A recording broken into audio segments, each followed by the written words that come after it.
Hello students, Vande Mataram.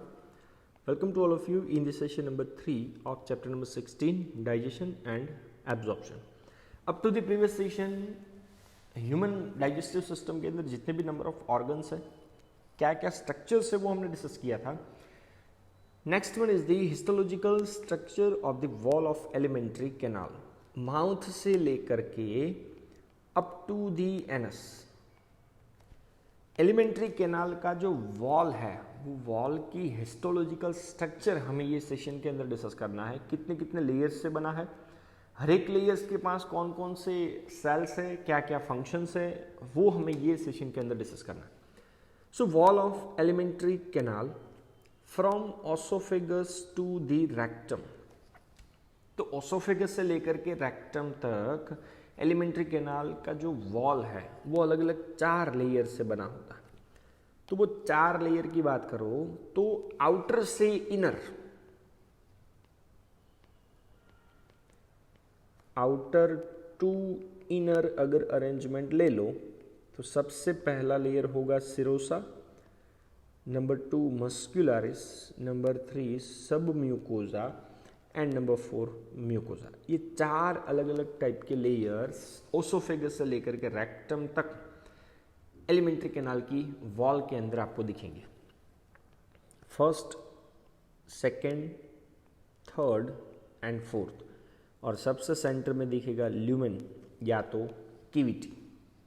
Even ये भी diagram आप रेफर कर सकते हो. Okay, so one by one discuss करते हैं कि हर एक नंबर ऑफ लेयर्स कौन कौन से सेल्स से बने हैं, क्या क्या फंक्शन है. Serosa is the outermost layer and is made up of a thin mesothelium. किससे बनता है? Thin mesothelium means epithelium of visceral organ.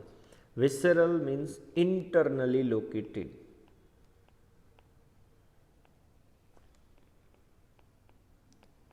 Okay, internally located जितने भी ऑर्गन्स है उनका बाहर का लेयर एपिथेलियम है, बट वो इंटरनली लोकेटेड है, इसलिए उसको क्या नाम देंगे?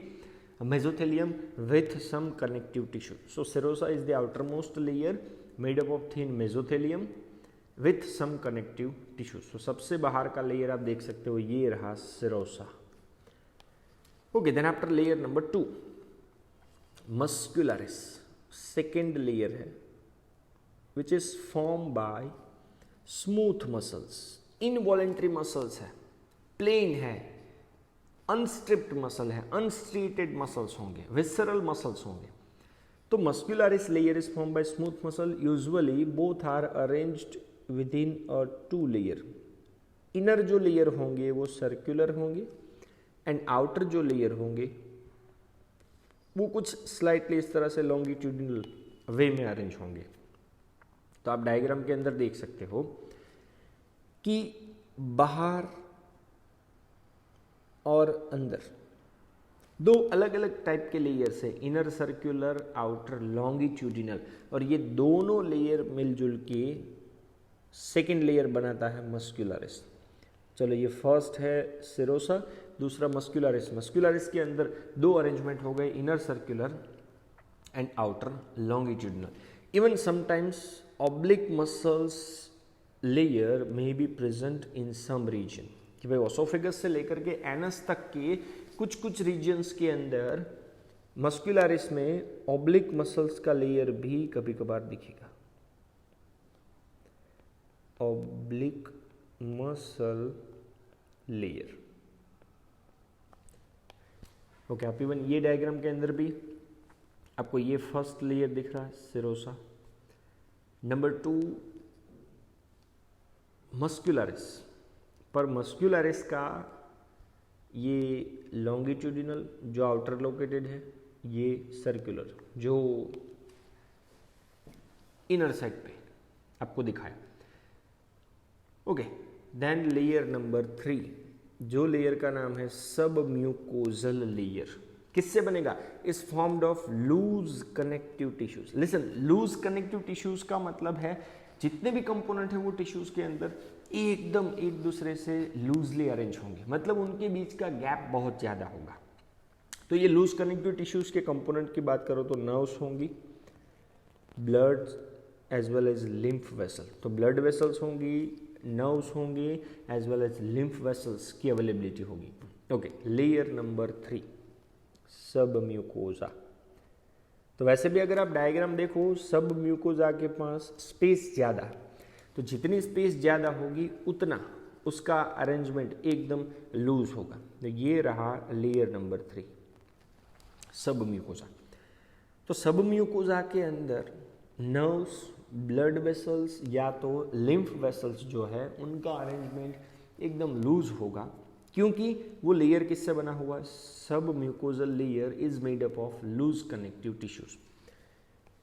Even submucosal layer of duodenum. तो डियोडेनम मतलब आपको मैंने प्रीवियस सेशन के अंदर बताया था स्मॉल इंटेस्टाइन का फर्स्ट पार्ट है। तो स्मॉल इंटेस्टाइन का जो फर्स्ट पार्ट है, पर्टिकुलरली उसी के लेयर की बात करो तो डियोडेनम के तीसरे लेयर की अगर बात करो तो वो डियोडेनम के थर्ड लेयर में नंबर ऑफ ग्लैंड्स अवेलेबल होती है। So in duodenum glands are also present in submucosa, जो ग्लैंड्स को नाम दिया जाता है ब्रूनर्स ग्लैंड। अब आपको मैं वो डायग्राम के अंदर ग्लैंड दिखा देता हूँ। तो ये आपको दिया हुआ है सब म्यूकोजल ग्लैंड, बट आपको याद रखना है किसके अंदर? डियोडेनम का सब म्यूकोजल लेयर जो है उसके अंदर ये सब म्यूकोजल ग्लैंड आप लोगों को दिखेगा।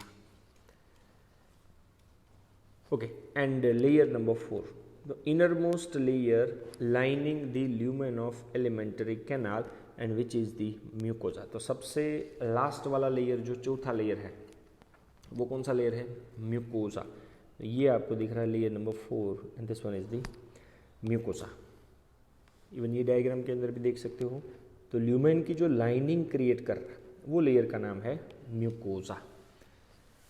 ओके, अब म्यूकोजा लेयर की दो स्पेशलिटी है।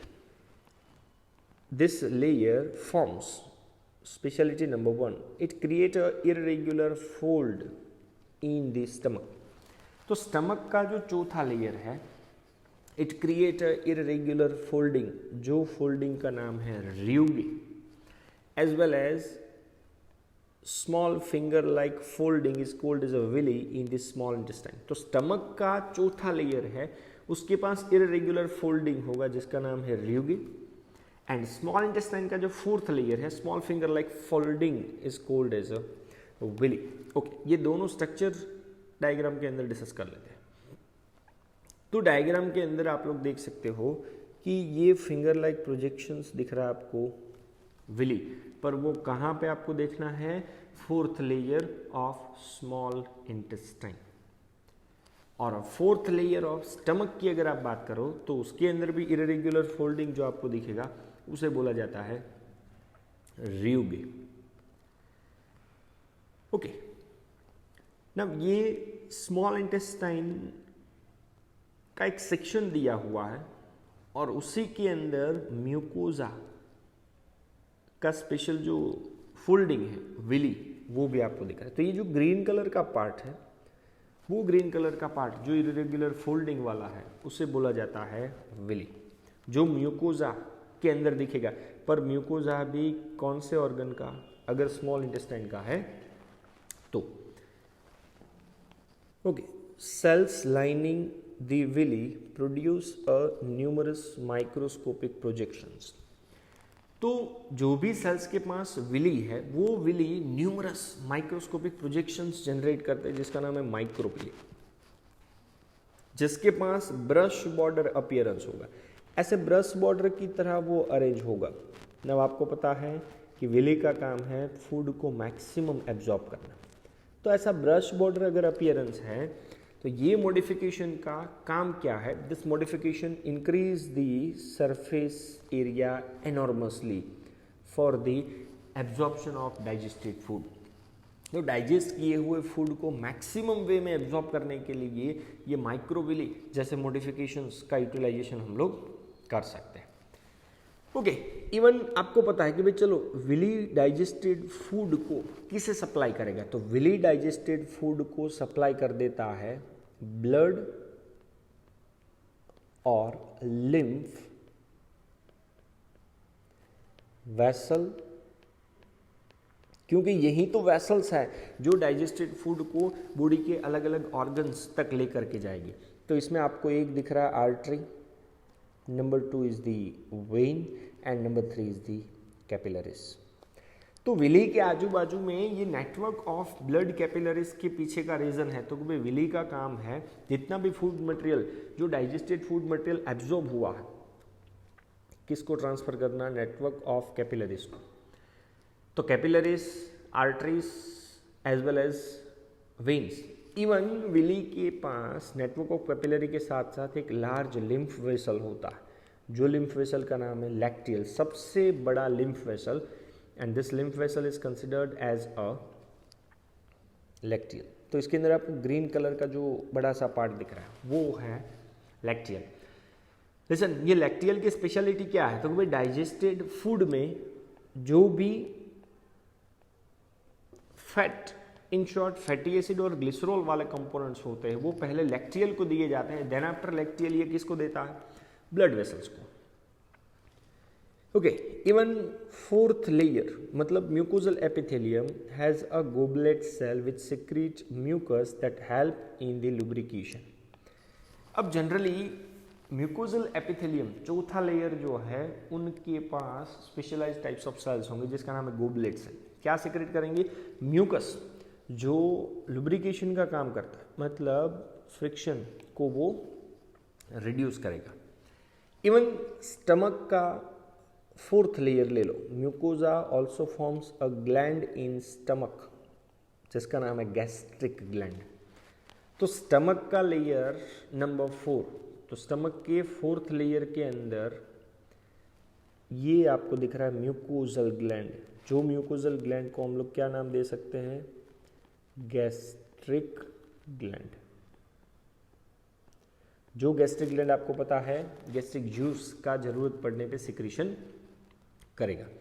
तो ये तो बात हुई स्टमक के फोर्थ लेयर पे, as well as crypts in between the bases of villi in the intestine. तो स्टमक के अंदर ग्लैंड जनरेट करेगा, एज वेल एज इंटेस्टाइन के अंदर विली का जो बेसिस है उनके बीच में जनरेट करता है क्रिप्ट्स। ये भी एक ग्लैंड है जिसका नाम है क्रिप्ट्स ऑफ लिबरकून। तो क्रिप्ट्स ऑफ लिबरकून को देखने के लिए भी ये डायग्राम दिया हुआ है और ये यहाँ पे लिखा हुआ है क्रिप्ट्स।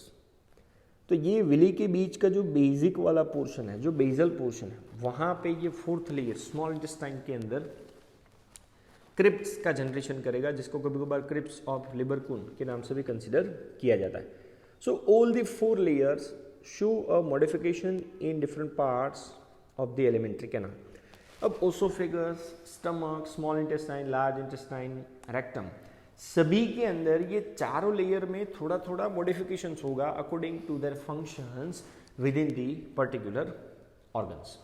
चलो, तो अभी तक हमने डिस्कस किया डाइजेस्टिव ट्रैक्ट के अंदर जो भी ऑर्गन्स थे उनकी फिजियोलॉजी क्या है, कैसा स्ट्रक्चर्स है। नेक्स्ट वन, डाइजेशन को और भी इंप्रूव करने के लिए we have a number of digestive gland. So digestive glands are also associated with the alimentary canal. तो एलिमेंट्री कैनाल के अंदर डाइजेस्टिव ग्लैंड के साथ साथ डाइजेशन की एफिशिएंसी बढ़ाने के लिए डाइजेस्टिव ग्लैंड्स होती है। माउथ के अंदर salivary gland, number 2 is the liver and number 3 is the pancreas. तो ये तीनों ग्लैंड का काम क्या है?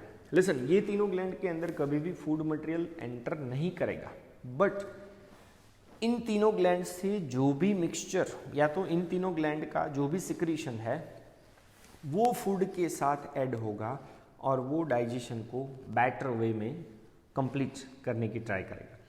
तो ये आपको दिख रहा है सलाइवरी ग्लैंड का diagram. So first of all हम लोग डिस्कस कर लेते हैं सलाइवरी ग्लैंड। ओके, आपको पता है saliva is mainly produced by 3 pairs of gland, मतलब टोटल 6 ग्लैंड्स होगी। तो वो तीनों ग्लैंड कौन कौन सी? तो पहला है पैरोटिड ग्लैंड, जो ज़्यादातर चिक वाले रीजन के अंदर अरेंज होगी। अब ऐसा माना जाता है कि ये तीनों में से सबसे लार्जेस्ट ग्लैंड अगर कोई हो तो वो है पैरोटिड ग्लैंड। कहाँ पे लोकेटेड होगी? लाई 1 ऑन ईच साइड, दोनों साइड पे एक एक, below and slightly in the front of year. तो ईयर के नीचे और स्लाइटली आगे की साइड आपको क्या दिखेगा, पैरोटिड ग्लैंड। तो ये एग्जैक्ट लोकेशन है पैरोटिड ग्लैंड का, below and front of year, दोनों साइड पे एक एक।